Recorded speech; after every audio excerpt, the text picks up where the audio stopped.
lunch. I am from the part of adidas that integrates technology, usually electronics, usually some kind of sensors, into shoes, apparel, wrist devices, smart balls.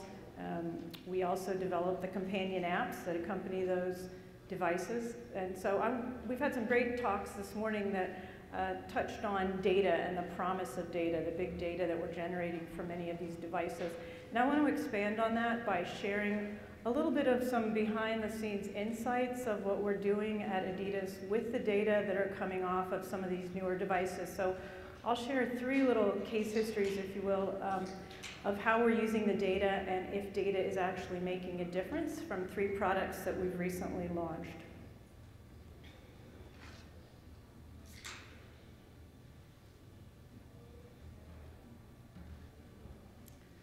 Great. And so the question that we'll be exploring today is around this data. We know that we're generating tons of data with our apps and with our devices, and this is a screenshot of 3 seconds worth of data that come off of our elite team system, professional team monitoring system that we use with elite athletes. So lots of data is being generated, and the real question is, does the data make a difference? Is it impacting players? Is it changing the game? Is it changing the sport, and how? And we'll explore that a little bit. So I want to talk about 3 areas where we are seeing areas that data is making a difference. One is in helping teams train and win more. And so we're showing 3 teams, Portland Timbers, LA Galaxy, and the German national team, all soccer teams that have been very successful within the last couple of years, 2 of them as winners of the Major League Soccer Cup, and then of course the German national team who won the World Cup most recently in 2014. And all 3 of these teams are training using the adidas MyCoach Elite system.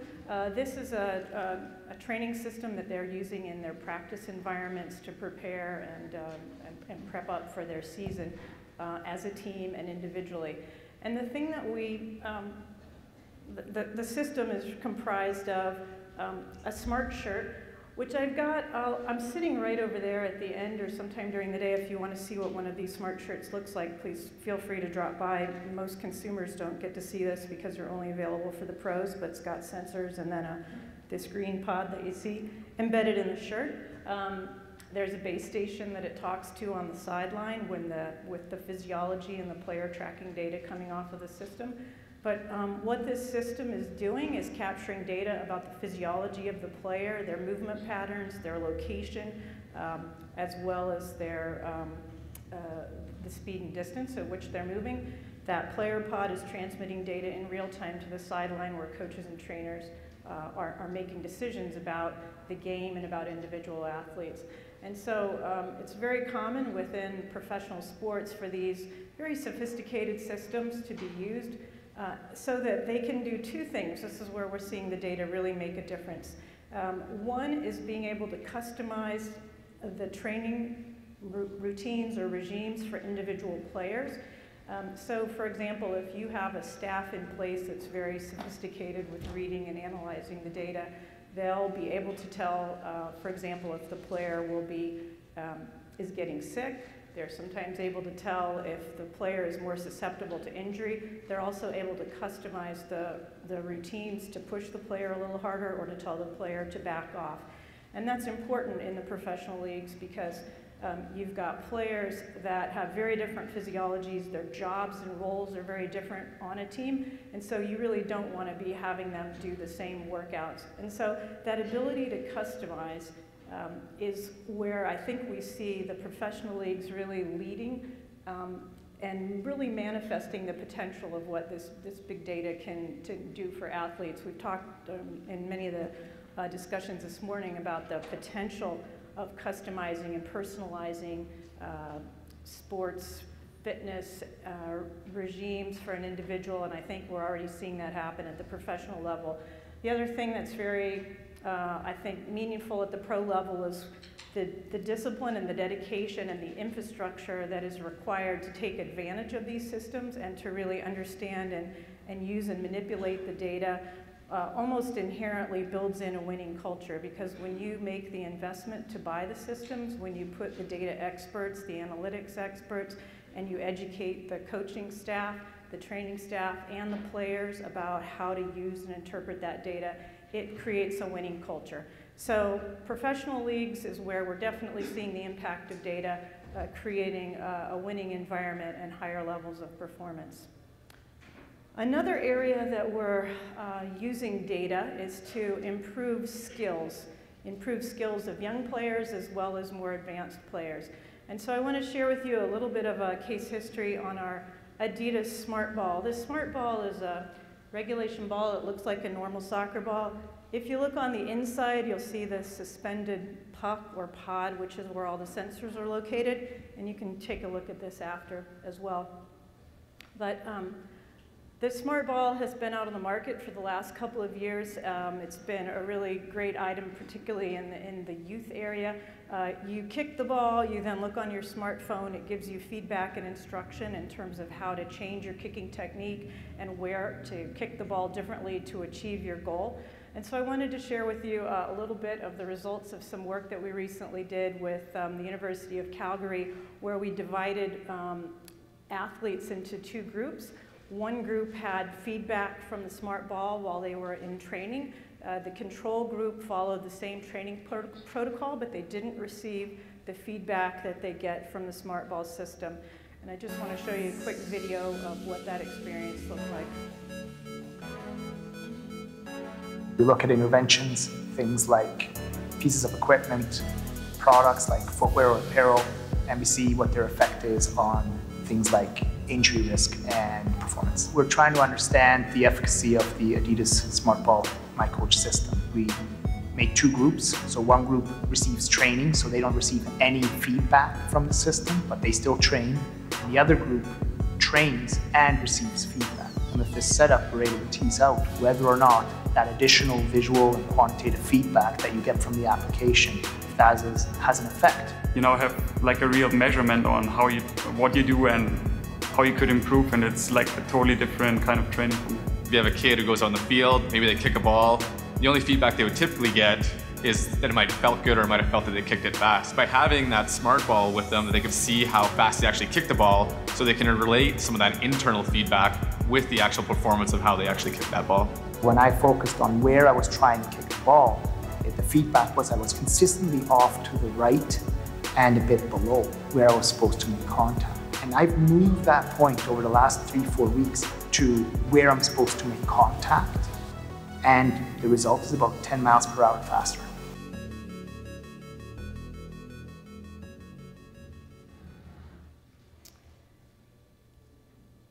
So 3 of the things that we found from this study, and it really relates to the use of data and feedback for athletes, is first, participants were typically unable to accurately self-assess their kicks. They really couldn't correlate how they felt the kick in terms of was it a hard kick or was it a fast kick with what the data actually said.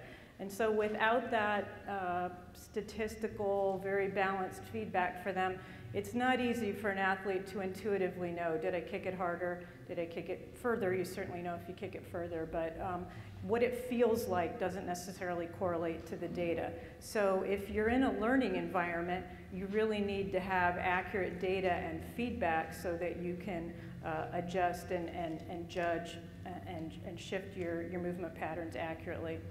As it turns out, the majority of the people that were in the feedback group that were using the ball in training were able to significantly increase their power or the impact of their kick. And in some cases, we saw up to a 34% higher speed after 3 training sessions. And if you noticed in the stats, you know, they're kind of kicking 50 to 70 miles an hour, so 34% improvement is quite noticeable. How this is being used or being put to use, we have a partnership with Corver Coaching. They do a lot of youth soccer camps over the summer, and they find that this ball is a terrific tool for them when they're in a teaching mode, teaching skills. And if you circle back to that concept of people being unable to accurately self-assess, especially if you're in a learning situation, maybe with youth in sport, it's not necessarily intuitive to them how it feels correlating to the good results that they're looking for. So when you have an unbiased tool like a Smart Ball, also if you have a coach nearby that gives you feedback, Those are the things that those youth athletes and learning athletes and even more advanced athletes need in order to progress in their challenge. So this is another area where we're seeing data make a difference. The final area that I'll talk about before we talk about what's next is the use of data and technology to track your progress and your goals. And of course at this conference we're all talking about fitness devices and fitness apps. We have our own at adidas, the FitSmart wrist device and our Train and Run app. And you know, but we often talk about data in a really aggregated sense and the potential of, you know, millions and billions of you know, data points and people involved. But, you know, if you look at one specific guy, in this case, Dave, he's somebody that made a commitment a while back when his kids were born, and he said, hey, I want to get fit. I want to be in good health as my kids grow up. I need to change my life and change my habits. And so he's accumulated some really significant statistics as he's been a dedicated user of our system. Lost 40 pounds, lost 5 inches on his waist, stopped smoking. I think more importantly, he also has now brought his kids into his fitness regime. He's bringing that healthy lifestyle to the family. They go out and run together. And Dave is what I would consider a success story. I think any of us would consider that a success story, any of us that create fitness devices and app experiences. But I think in all honesty, we could all probably say that we don't have enough Daves. We don't have as many people that have had this kind of success story that have been using the technology. And I think that's the challenge and the opportunity for this emerging market segment that we're all in. How do we advance and evolve and, you know, create the next generation of products that really bring in more people that can have these wonderful and successful experiences, much like Dave in this case. And so when we look ahead at what's next and how do we create that success experience for our users that we're all looking for, we look at those elite athletes and take inspiration in terms of how they're being trained and how they're being coached and the success that they're experiencing, because they really have the best infrastructure around them. They've got the trainers, they are very intense and dedicated and motivated to be performing well, but it's not just the workouts that they're doing that make them so superior in terms of their performance. They're really getting the benefit of that holistic nutrition monitoring, sleep monitoring, stress management. The whole athlete is really being addressed at the professional level, and I think that's where all of us that are creating products for the consumers are looking to next. And so when we think about that holistic athlete, I would say as an industry we're doing a pretty good job on the measures and the tools that we're putting in place around strength and speed, flexibility and mobility. And we've heard it this morning, but I think the area that we're all heading is looking at that whole athlete, looking at their genetic makeup, their sleep, their nutrition, their stress level, their resilience, their balance, their coordination, their knowledge and understanding of the game and the sport and life and what factors are important in influencing their vitality and wellness and fitness. And so I'm hoping that as we listen to the presentations for the rest of this week and as we come back next year, we'll be seeing real advancements in this area of bringing tools and experiences for the whole human, the whole athlete.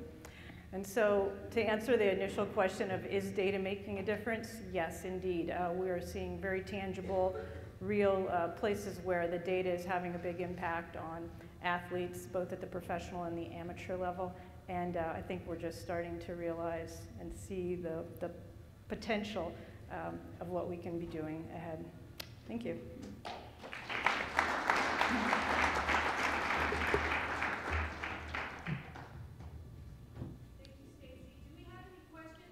Stacey?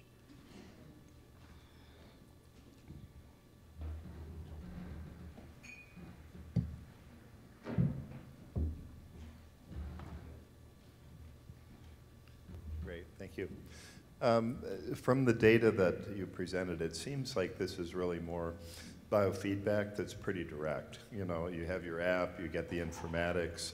So it's not really big data, if you would. It's small data that's related to that individual's performance, and these things have been being done for a long time.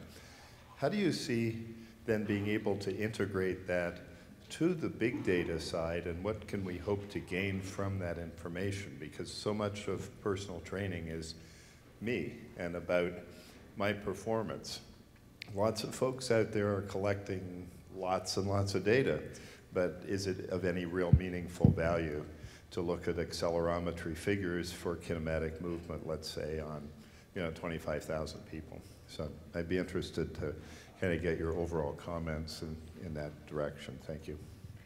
Yeah, I mean, small data, big data, I mean, I'm not sure where you bifurcate, what's what there. There are, I mean, I'm just thinking as it relates to the ball, I mean, that's an incredibly difficult, sophisticated algorithm that's involved and embedded there. But, there's large population data that we're extracting trends from and insights from, and then it really does get to be, in my view, boiling it down at the individual level. What's in it for me? What's unique about me? What's special? So you certainly need the context of big data, but then it really does need to be teased out and customized at the individual level. And so I think all of the puzzle pieces are coming together. I mean, 5 years ago, we couldn't have had this conversation or the speculation about the potential with as much close specificity as we're here today. So I think that these are elements of the whole ecosystem that need to come together, and we're seeing in conferences like this the building blocks of what we're going to manifest 2 to 5 years down the road. Yeah. Hi, Stacey. Dan McCann with AWOL Entertainment and Cirque du Soleil. You showed a couple really cool innovations there. I just had 2 quick questions. Are there any, you mentioned that the apparel is just for the pros. Are those going towards consumers in the future? And what else can we look out for from Adidas coming up here that you didn't share? Yeah, that particular version is what the professionals use, and it's mainly a professional version because the housing or the pocket, if you will, for their pod fits in that. We also have a line of consumer products that have heart rate sensors embedded into the apparel, knit directly in, that are very familiar looking and familiar feeling. You can wash them hundreds of times. They're in colors, they're long sleeve, short sleeve, sports bras, compression tops, shirts. So we have a line of product, and we'll be bringing out 2 more versions of the sports bra within the next couple of months. So there's kind of the pro version and the consumer version. Yeah.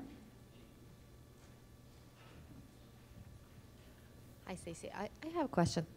How are the athletes responding to the kind of increased level of monitoring that's now available? I've heard from a few people that sometimes athletes are uncomfortable with this increased scrutiny because they have their own personal agendas, and they might not want to have their coach know how well they've slept or whether or not they're accident prone. Right. I think it's mixed. I think there are times when people see the value of the data in terms of the injury prevention, training optimally for their unique physiology. If you're in a more striving mode, sometimes, and you're working hard, sometimes you want the coaches and trainers to see that effort and thrive on that comparison. I think there's other players that have those concerns about how will the data be used. Will it just be used within the team and decision-making environment within the team, or does it go into the more public space for gaming? And I mean, there's a lot of implications around data for players, and it's a very robust conversation. It's my understanding at the league level and in negotiations with player unions and things like that. But there are no professional teams or players that are not using these types of systems. It is a tool. It is a work tool in their world. So it's not really a discretionary item anymore. Almost all professional teams are using these combinations of monitoring systems with their players. Hi, my question is on data accuracy. Yes. I look at what you were presenting in data collection. One of them is sleep. So I wear several, Fitbit and all these other things, and I test them out myself and actually sleep with it, and they all come up giving me different results. And I even exercise with it. And so how do you define the criteria of what defines those things as accurate data, and how do you make sure that they are accurate? So do you use criteria and accuracy? Yeah. Well, I think if you're reading in our field, data accuracy is kind of a hot topic, and it varies widely. And I think it also depends on the use case. If someone's making medical decisions, if it's a medical application, I mean, that requires a level of accuracy that may not be needed for someone that just needs to directionally know, hey, am I making good choices that are moving me in the direction that I'm interested in my training and my fitness. And so you do have to, I think, understand what level of accuracy is important for the use case. But it is not easy to provide accurate data. I mean, I think if you look at smart apparel, for example, a lot of companies have been in and out of that space because it's incredibly difficult to create a sensor system with the right compression in the right location that provides reliable, accurate data as an example. Same with heart rate devices on the chest, on the wrist. And I think you'll see a lot of companies come in and leave the space because the performance of their systems haven't been as up to a high enough standard that some of their competitors reach. So you just have to spend a lot of time testing and understanding the use case. For example, when I mentioned that we have a system for professional athletes are a lot rougher on their gear and equipment than is the typical consumer or amateur athlete. So when we design systems, when we look at the sensor choices, when we're looking at the costs that go into the development of a system, as well as the testing rigor that we apply to it, we really need to define the use case right from the beginning to make sure that we deliver a product that meets the expectations that consumers have.